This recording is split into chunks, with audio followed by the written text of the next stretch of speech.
my dear students, welcome to my channel and I hope you all are doing great. So ये video MPS 001 के जितने भी student हैं सबके लिए one of the most important video होने वाला है, क्योंकि इस वीडियो के अंदर मैं फासिज्म, सोशलिज्म, वेलफेयर स्टेट जैसी आइडियोलॉजीज को डिस्कस करूंगी, जिससे कि आपके एग्जाम की तैयारी काफी अच्छे तरीके से हो जाएगी। इससे पहले मैंने एमपीएस के 3 वीडियोस बनाए हैं, ठीक है, पार्ट 1, 2 एंड 3। वो हिंदी और इंग्लिश दोनों मीडियम के स्टूडेंट्स के लिए अवेलेबल हैं। आप डिस्क्रिप्शन में दिए हुए लिंक पे जाके उनको देख सकते हैं। उसके अलावा अगर आप हमारे चैनल पे नए हैं तो आप अभी वीडियो को देखिए, अदरवाइज अगर आपको पता है कि क्या आपने ज्वाइन किया हुआ है व्हाट्सएप चैनल, आपको पीडीएफ डाउनलोड करना आता है, तो आप वीडियो को 10 सेकंड आगे बढ़ा दीजिए।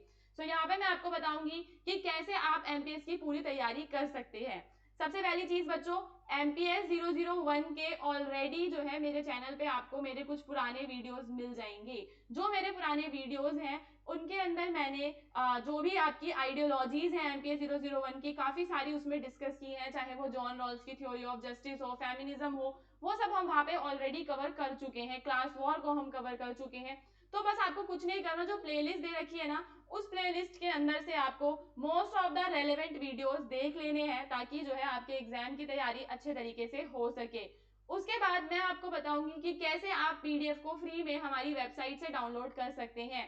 यानी कि मैं यूट्यूब पे जो भी पढ़ाती हूँ उसका फ्री पीडीएफ आप कैसे डाउनलोड कर सकते हैं, ये आज मैं वीडियो के शुरू में ही बताने वाली हूँ, क्योंकि बहुत सारे बच्चे पीडीएफ डाउनलोड नहीं कर पाते हैं, फिर वो मेरे को मैसेज करते हैं। ठीक है, तो आपको बस क्या करना है, आपको गूगल पे जाना है और यहाँ पे आपको सर्च करना है MPS 001 जून 2025 exam YouTube classes PDF link. आप ये भी सर्च कर सकते हो, या फिर आप ये सर्च कर सकते हो MPS 001 important question with answer June 2025 exam, और आप पहुंच जाओगे हमारे इस वाले पेज पे, जो कि hindustanknowledge.com वेबसाइट का पेज है। और जब आप इधर जाओगे और आप पूरा ऐसे नीचे स्क्रॉल करोगे ना, तो यहाँ पे आपको मिल जाएंगे YouTube क्लासेस के पीडीएफ लिंक। यहाँ पे क्लास 1, 2, 3, 4 चारों क्लासेस का लिंक आपको इंग्लिश और हिंदी दोनों लैंग्वेज में मिलेगा। आपको यहाँ से अपने पीडीएफ को जरूर डाउनलोड करना है। मैं पीडीएफ को डाउनलोड करने के लिए इसलिए कह रही हूँ क्योंकि देखो, उससे ना आपकी ना रिवीजन अच्छी होगी। जब आप रिवीजन करोगे तभी आप पेपर में अच्छे मार्क्स स्कोर कर पाओगे।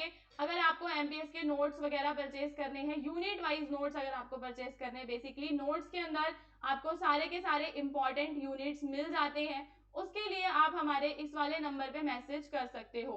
ठीक है, ये जो नंबर है ये आपको मिल जाएगा डिस्क्रिप्शन में, एमए वाले बच्चों के लिए नंबर है ये, इसमें आप नोट्स के लिए, उसमें आपको सारे इंपॉर्टेंट यूनिट्स मिलेंगे। बस आपको कुछ नहीं करना है, आपको बस प्रिंट्स निकलवाने हैं और प्रिंट्स निकलवा के आप पढ़ सकते हो। उसके अलावा अगर आपको गेस्ट पेपर्स वगैरह भी परचेज करने हैं तो आप इस वेबसाइट पे जा सकते हो, जो कि हमारी इग्नू स्कॉलर्स की वेबसाइट है। यहाँ पे बस आपको अपना कोड सर्च करना है MPS 001। जैसे आपने सर्च करोगे तो यहाँ पे आपको मिल जाएगा MPS 001 राजनीतिक सिद्धांत Hindi gas paper, English gas paper, और बस आप यहाँ से जाकर एट ₹49 जो है आप अपने गैस पेपर को परचेज कर सकते हो। गैस पेपर में आपको 10 to 12 इंपॉर्टेंट यूनिट्स मिलती हैं, जिन्हें आप यहाँ से बास्केट में ऐड करके बाय नाउ करके आप आगे पेमेंट वगैरह कर देना और उसको खरीद लेना। ठीक है, जब आप इसको खरीदोगे ना तो ये आपके जो है, एक तो आपके पास ईमेल आएगा और आपके डाउनलोड्स में चला जाएगा। ठीक है, और कुछ भी दिक्कत आती है, आप नहीं कर पाते हो, तो आप हमारे नंबर पे मैसेज कर देना, जो भी नंबर्स दे रखे हैं आपको, जो भी नंबर मिले। ठीक है, अब यहाँ पे यूनिट 25 को हम डिस्कस करेंगे। तो यूनिट 25 जो है ना, वो सारे बच्चों के लिए इंपॉर्टेंट है।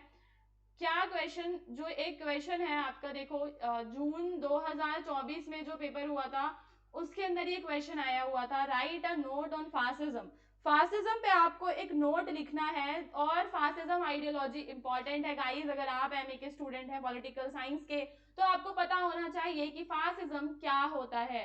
यहाँ पे मैं आपको फासिज्म इतने अच्छे तरीके से समझाऊंगी कि उसके बाद आपको कहीं से भी फासिज्म पढ़ने की जरूरत नहीं पड़ेगी, आप यहीं पे सारी चीजें समझ जाएंगे।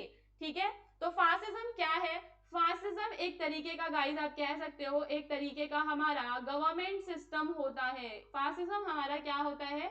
एक गवर्नमेंट सिस्टम होता है जो कि बहुत ही ज्यादा स्ट्रिक्ट होता है। इट इज वेरी स्ट्रिक्ट, बहुत ही ज्यादा स्ट्रिक्ट होता है, और इसके अंदर हर एक चीज को कंट्रोल करती है सरकार, हर एक चीज को जो है कंट्रोल करती है सरकार। और यहाँ पे डिसएग्रीमेंट आप नहीं कर सकते, आप ये नहीं कह सकते कि नहीं मैं तो सहमत नहीं हूं अपनी सरकार से, डिसएग्रीमेंट का कोई चांस नहीं होता। यहाँ पे बिलीव किया जाता है वन स्ट्रॉन्ग लीडर पे। किस पे बिलीव किया जाता है? वन स्ट्रॉन्ग लीडर पे बिलीव किया जाता है। ये कहते हैं कि आर्मी स्ट्रॉन्ग होनी चाहिए, कंट्री के लिए प्रेम होता है बट इन एन एक्सट्रीम वे। कैसा? देश के लिए प्रेम होता है बट इन एन एक्सट्रीम वे होता है, ठीक है। अब अगर आप बोलो कि तो ये फासिज्म कब आया था, देखो यहाँ पे fascism is a political ideology that emerge in the early 20th century specially after the world war one.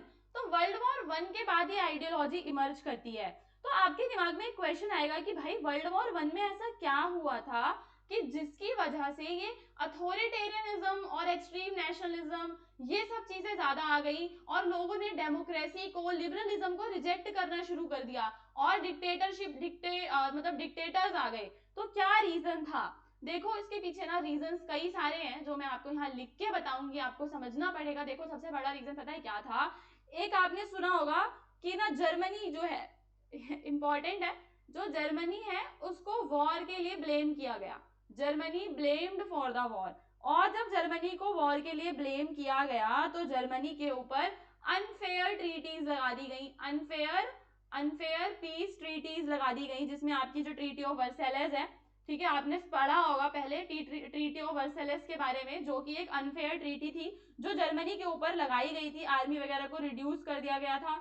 और वॉर में हम क्या देखते हैं ना गाइस, बहुत ज्यादा आप कह सकते हो ह्यूज लॉस और सफरिंग हमें देखने के लिए मिलता है उस टाइम पे, है ना। वर्ल्ड वॉर वन जो है इतना डिस्ट्रक्टिव था, सोल्जर्स बेचारे इंजर्ड हो गए थे, जॉबलेस हो गए थे, और यहाँ पे जो है डेमोक्रेसी इस वॉर के बाद बहुत ज्यादा वीक हो गई थी और लोगों को लगने लगा था कि वॉर हुए जा रही है तो शायद से डेमोक्रेसी काम नहीं करेगी, तो अब हमें दूसरे टाइप के गवर्नमेंट सिस्टम की तरफ स्विच करना चाहिए, क्योंकि उन्हें लगता था कि democracy democracy does not work, okay.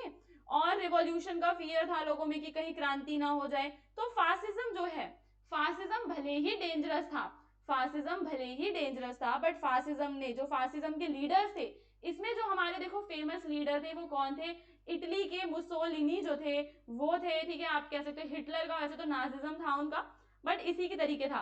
तो वो ऐसे स्पीच देते थे कि वो लोगों को ना बहुत ज्यादा अट्रैक्ट कर पाते थे, जैसे कि वो लोगों को जॉब के लिए प्रॉमिस करते थे और जो है फियर भी, लोगों को डरा के भी पावर गेन करते थे। तो ये सारी चीजें हैं। तो वर्ल्ड वॉर वन ने जो लोगों को इतना पेन, पॉवर्टी और एंगर जो था, उसकी वजह से हम कह सकते हैं कि वर्ल्ड वॉर वन के बाद जो है आपकी फासिज्म आइडियोलॉजी का जो है उदय होता है, ठीक है। अब यहाँ पे हम समझेंगे हिस्टोरिकल कॉन्टेक्स्ट, वही वर्ल्ड वॉर वन के बाद जो ट्रीटी ऑफ वर्सेलेस थी उसकी वजह से इकोनॉमिक डिप्रेशन आ गया था, सोशल अनरेस्ट था, लोगों का डेमोक्रेसी के ऊपर से जो विश्वास है गाइस वो उठ गया था। अब हम यहाँ पे इसके की फीचर्स को देखेंगे। सबसे पहला जो फीचर होता है फासिज्म में, हमें देखने के लिए मिलता है अथॉरिटेरियन रूल, ठीक है, यानी कि जो एक लीडर या एक पार्टी होती है उसके पास ही सारी पावर होती है। तो fascism wants one strong leader और party to have all the power, people do not get many freedom and democratic system are not allowed to work properly। लोगों को ज्यादा फ्रीडम्स नहीं मिलते और डेमोक्रेटिक सिस्टम अच्छे से काम नहीं कर पाता। इटली के अंदर जो थे मुसोलिनी, वो गवर्नमेंट को पूरी तरीके से कंट्रोल करते थे और हर किसी को स्टॉप करते थे कि वो सरकार के खिलाफ ना बोल पाए। फासिज्म में हमें एक्सट्रीम नेशनलिज्म देखने के लिए मिलता है। तो जो फासिस्ट है वो बिलीव करते हैं that nation is the most important, that everyone should put the country first. तो वो कहते हैं कि देश को सबसे आगे रखो, देश सबसे ज्यादा इंपॉर्टेंट है। They see the state like a living body where all parts work together. तो वो स्टेट को एक लिविंग बॉडी की तरह देखते हैं। तो Adolf Hitler in Nazi Germany believed in the idea of Aryan racial superiority and very strong German nationalism, this lead to the country wanting to take over others. तो हम क्या देखते हैं कि जर्मनी में क्या होता है कि जो हिटलर होते हैं ना, वो वहां पे दूसरे लोगों को परेशान करते हैं, है ना, दूसरे लोगों को परेशान करते हैं क्योंकि उन्हें, उनके अंदर एक तरीके से ना एक एक्सट्रीम नेशनलिज्म का बहुत ज्यादा उनका बिलीव था। वहां पे देखो हिटलर को कैसे ट्रीट करते थे वो लोग, एडोल्फ हिटलर को ट्रीट किया जाता था as a god like figure, as a god like figure उन्हें, और वो देखते थे उन्हें लगता था कि जो जर्मनी है, Germany was the best country, और वहां पे जो है जर्मन्स जो थे, जर्मन्स को सुपीरियर माना जाता था, और जो ज्यूइश लोग थे, ज्यूज तो जो थे, उनको वो लोग क्या करते थे, ब्लेम करते थे कि जर्मनी में जो भी प्रॉब्लम आ रही है ना उनकी वजह से आ रही है, वायलेंस वगैरह यूज करते थे, प्रोपेगेंडा यूज करते थे, ठीक है।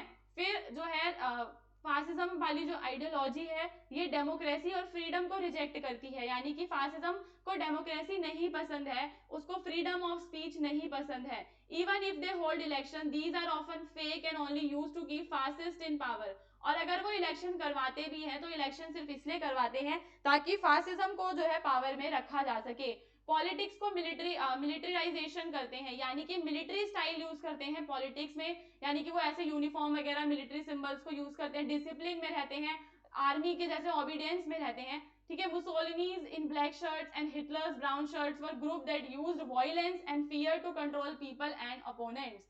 फासिज्म वाले स्ट्रांगली जो है फाइट करते हैं सोशलिज्म और कम्युनिज्म के खिलाफ। सोशलिज्म क्या है वो अभी आपको आगे समझ में आ जाएगा, अगर आपको पहले से पता है तो बहुत अच्छी बात है। They want to stop workers movement and union. वो जो है वर्कर्स वगैरह को स्टॉप करते हैं और वो चाहते हैं कि सारे जो लोग हैं वो एक साथ काम करें, but under the control of the state. So the Nazis attack communist and socialist violently, blaming them for Germany problem. Fascist जो है मीडिया को भी कंट्रोल करते हैं, स्कूल को, कल्चर को, हर चीज को वो कंट्रोल करते हैं, ताकि जो भी आइडियाज वगैरह है वो उन्हें जो है अपने आइडियाज को वो जो है फैला सकें और किसी भी ऑपोजिशन को रोक सकें। ट्रेडिशनल वैल्यूज को प्रमोट करते हैं and want everyone to think behave the same way. The Nazi government control newspaper and school to teach their ideas and influence young people. तो नाजी गवर्नमेंट न्यूज़पेपर वगैरह को control करती थी ताकि जो है वो लोगों पे मतलब वो कर सके, लोगों को कंट्रोल कर सके, उनको इन्फ्लुएंस कर सके।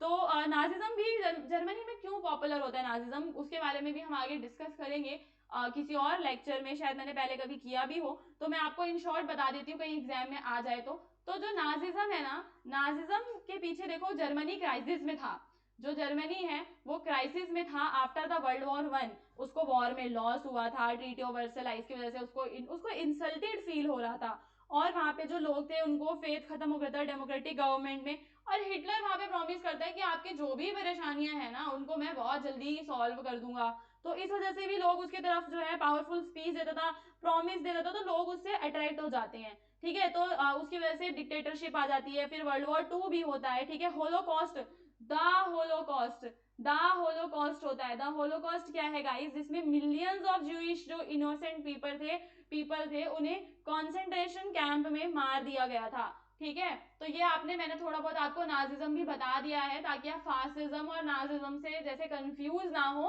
वैसे दोनों देखो, दोनों ही अथॉरिटेरियन रूल आपके हैं, ठीक है, बस वो इटली वाला है और वो जर्मनी वाला है। तो फासिज्म भी डेंजरस अथॉरिटेरियन आइडियोलॉजी है जो डेमोक्रेसी को अंडरमाइन करता है, ठीक है, एंड इंडिविजुअल जो राइट्स होते हैं उनको भी अंडरमाइन करता है। एग्जाम्पल्स हमें देखने के लिए मिलते हैं इटली में मुसोलिनी, हिटलर, जर्मनी में, जो कि फासिज्म के बारे में बताते हैं कि कैसे जो फासिज्म है वो सोसाइटीज को डिवास्टेट कर देता है। इसके बाद आपका जो दूसरी आइडियोलॉजी है वो है सोशलिज्म गाइस।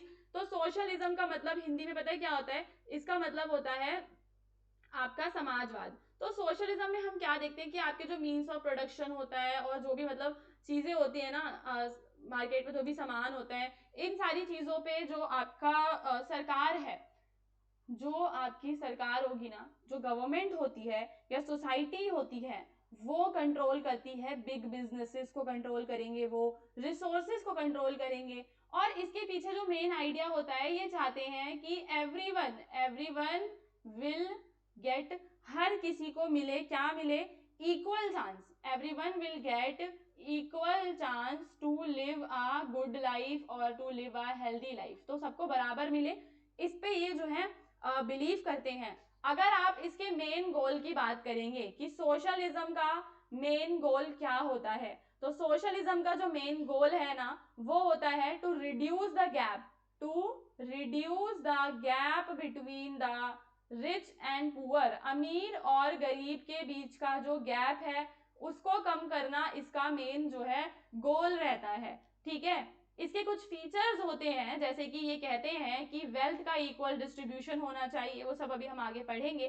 तो जब आपके एग्जाम में ये पिछले साल भी आया था तो सोशलिज्म इज एन आइडिया, कैसे आंसर लिखोगे आप? तो सोशलिज्म एक ऐसा आइडिया है about how society and economy should work, ठीक है, कि कैसे एक देश की इकोनॉमी काम कर सकती है, वो एक आइडिया है।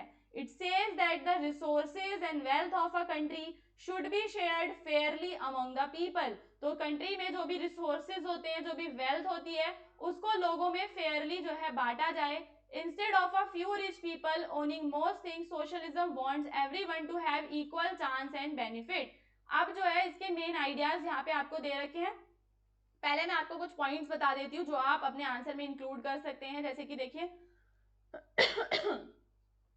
जैसे कि इसमें आपको पता है क्या हो सकता है, देखो पहला आप कह सकते हो कि इसमें बात की जाती है इक्वल डिस्ट्रीब्यूशन ऑफ वेल्थ की, कि हर किसी को बराबर मिले। तो सोशलिज्म कहता है कि रिच और पीपल के बीच का जो डिफरेंस है वो कम होना चाहिए, पहली चीज, और सबको मिलना चाहिए जो भी वो चाहते हैं, जो वो अफोर्ड कर सकते हैं। गवर्नमेंट इसमें कंट्रोल करती है इंपॉर्टेंट सर्विसेज को, ठीक है, गवर्नमेंट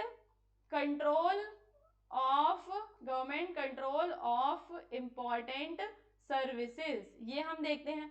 जैसे कि सरकार क्या करती है, देखो सरकार हॉस्पिटल चलाती है, एजुकेशन प्रोवाइड करती है, इलेक्ट्रिसिटी प्रोवाइड करती है, ना कि प्राइवेट कंपनियां करती हैं, ताकि सबको अफोर्डेबल रेट पे मिल सके।